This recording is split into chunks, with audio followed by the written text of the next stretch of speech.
Baik, terima kasih Mas Wildan, dan pertanyaan ini barangkali juga mewakili pertanyaan dari saudara-saudari kita yang lain terkait dengan hal yang dimaksudkan. Idealnya memang tempat wudhu itu berpisah dengan toilet. Mengapa? Karena di dalam tempat wudhu itu kita juga menyertakan ya berbagai macam kalimat-kalimat thayyibah yang mengiringi proses wudhu, baik sebelum ataupun setelah wudhu itu dilangsungkan. Ya, bukankah kita saat berwudhu kan mengucapkan Bismillahirrahmanirrahim, kan?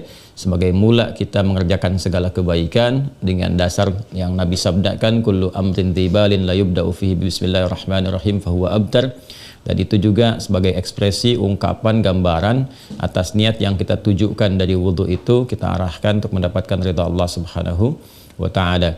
Kemudian juga di akhir wudhu kita juga kan berdoa, ya kan, dengan mengucapkan syahadatain, syahadu an la ilaha illallah, syahadu anna muhammadar rasulullah. Kemudian kita mengatakan Allahumma ja'alni minat tawwabin wa ja'alni minal mutatahhirin. Kalau kita mau kemudian tambahkan juga dengan doa wa ja'alni min ibadikas salihin. Nah, sedangkan kalimat-kalimat thayyibah yang berupa permohonan-permohonan doa dalam kebaikan ataupun menyebut asma-asma yang mulia, nah itu kan umumnya tidak diutarakan saat kita berada di dalam toilet, ya, karena toilet punya sifat tertentu. Ya, sifatnya hanya untuk menyalurkan atau membuang hadas, baik yang sifatnya kecil ataupun juga besar, dengan cara-cara tertentu yang boleh jadi juga melahirkan najis. Sedangkan wudhu itu ya tidak seketika juga menyatu dengan menghilangkan najis, bisa jadi hanya hadasnya saja, belum tentu ada najisnya, gitu kan. Sedangkan kalimat-kalimat thayyibah sangat tidak disukai diungkapkan dalam keadaan-keadaan kita masuk toilet. Karena itu saat masuk toilet kita kan berdoanya doa memohon perlindungan kepada Allah dari godaan-godaan setan yang berkumpul di tempat-tempat yang buruk, ya, seperti toilet dan semisalnya. Allahumma inni a'udzubika minal khubuthi wal khaba'ith. Nah, kemudian ketika kita keluar, kita kan beristighfar tuh, ghufranak, gitu kan, ghufranak, mohon ampunanmu ya Allah.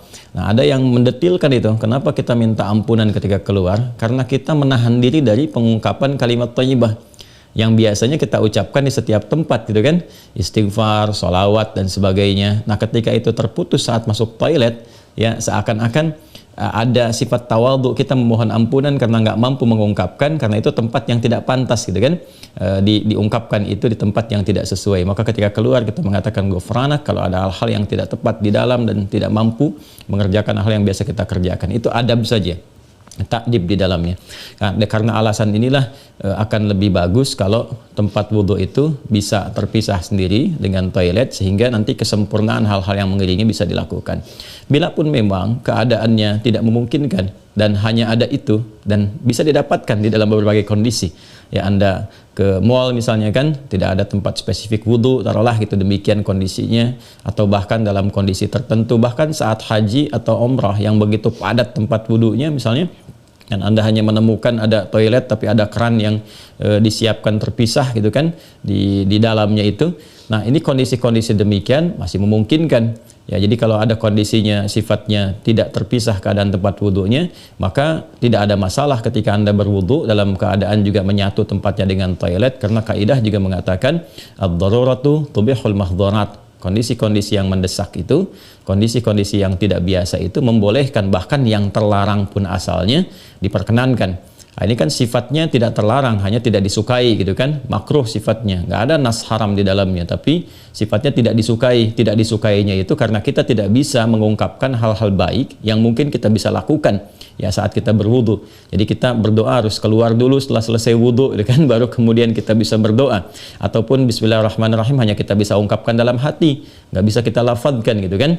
Doa-doa pun kita iringkan di dalam hati. Nah, itu hal-hal yang menjadikan kita kemudian tidak maksimal. Pun demikian juga ada satu kondisi lain, itu kan tempat berkumpulnya setan di tempat-tempat yang kurang bagus itu, sehingga godaan-godaan saat berwudu dan sebagainya, nah itu kadang-kadang lebih banyak.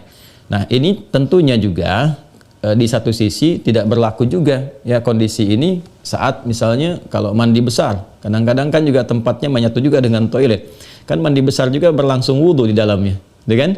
Nah, ini kita harus fleksibel juga dalam kondisi-kondisi demikian. Jadi ini yang mau saya katakan, tidak berhukum haram, itu bisa dilakukan. Kalau tempatnya kita misalnya memungkinkan untuk berpisah, bagus ada dipisahkan. Tapi kalau menyatu pun tidak ada masalah, kan? Tidak ada masalah sepanjang dalam keadaan-keadaan darurat tertentu dan tidak berhukum haram. Ya, apa dalilnya? Yang tadi saya sampaikan. Ya, tidak ada nas spesifik mengharamkannya, dan kadang-kadang kita mandi besar juga, ya, al-ghuslu dari janabah dan semacamnya juga berlangsung, dan dalam mandi besar juga ada wudu. Namun barangkali kesempurnaan itu tidak bisa kita iringkan dengan kalimat-kalimat thayyibah yang diungkapkan, hanya dalam hati kita lakukan. Jadi kalau tidak ada tempat lain dan menjadikan Anda berwudu, misalnya menyatu dengan toilet, di dalamnya ada toilet, maka kalimat-kalimat thayyibah itu cukup dalam hati, tidak perlu diungkapkan di lisan, kan? Dan sempurnakan wudu Anda, lalu ketika keluar Anda berdoa sebagai penutup bagian dari wudunya. Demikian kiranya bisa disampaikan. Wallahu ta'ala a'lam bissawab. Dan sebelum saya menutup, ada sesuatu yang sangat menarik ketika Ibnu Abbas radhiyallahu taala anhuma menyampaikan kisah Nabi sallallahu alaihi wasallam, ya, saat beliau berada di kediamannya Sayyidah Maimunah radhiyallahu taala anha, dan malamnya kemudian bangun, ya, bangkit dari tidurnya, duduk dulu menghilangkan bekas ngantuk. Nah, ini ditemukan di Sunan Abu Daud nomor hadis 1367. Tsumma dhahaba ila syanin mu'allaqah. Kemudian beliau pergi ke tempat tertutup. Nah, syanin mu'allaqah ini enggak disebutkan tempat tertutupnya. Apakah dia sifatnya mirhad, ya kan? Apakah tempatnya toilet yang menyatu, kamar mandi, ataukah dia tempat wudhu, ya kan? Midha, misalnya, apakah dia tempat wudhu? Nah, ini yang tidak disebutkan, keadaannya tempat tertutup saja. Ini memberikan kesan bahwa bisa jadi kalau itu yang dimaksudkan adalah tempat yang tertutup, itu toilet dan semacamnya, jelas, ya, dilakukan dalam bentuk tertutup sehingga tidak tampak aurat dan sebagainya, itu fikih yang lain. Tapi kaitan dengan wudhu juga itu cukup menarik juga. Hendaknya kalau kita pun membuat tempat wudhu di satu tempat, ya, dimungkinkan ada penutupnya, karena boleh jadi tempat-tempat yang digunakan untuk oleh laki-laki ataupun perempuan yang menyatu, ya, menyatu itu yang dimaksudkan dimanfaatkannya. Ya, boleh jadi ada perempuan juga yang masuk ke situ, kan di satu tempat tuh nggak ada kehususan gitu, ya. Nah, tapi tempat-tempat lain sekarang sudah lebih bagus. Ini untuk laki-laki, ini untuk perempuan, tuh nggak ada masalah. Tapi kalau tempat yang digunakan untuk menyatu, dia hendaknya ada penutup sehingga nggak semua orang bisa mengakses ke dalamnya dengan batas-batas tertentu. Apa kaitannya, korelasinya dengan pertanyaan Anda? Syanin mu'allaqah di sana nggak disebutkan, ya, apakah itu tempat wudhu atau menyatu dengan toilet. Tapi babnya ketika keluar dari situ Nabi sudah berwudhu.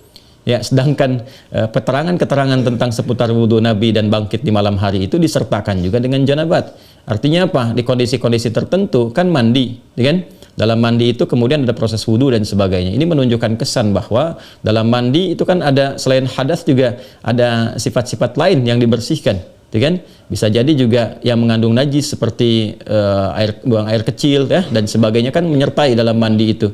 Nah, ini memberikan kesan bahwa tidak ada hukum spesifik haram untuk mengerjakan wudhu di dalamnya, karena ada proses yang tadi saya sebutkan. Tapi lebih disukai kalau hanya untuk wudhu semata, tidak disertai dengan mandi yang lainnya, kalau ada tempat yang terpisah sehingga bisa menyempurnakan bacaan-bacaan yang dimaksudkan.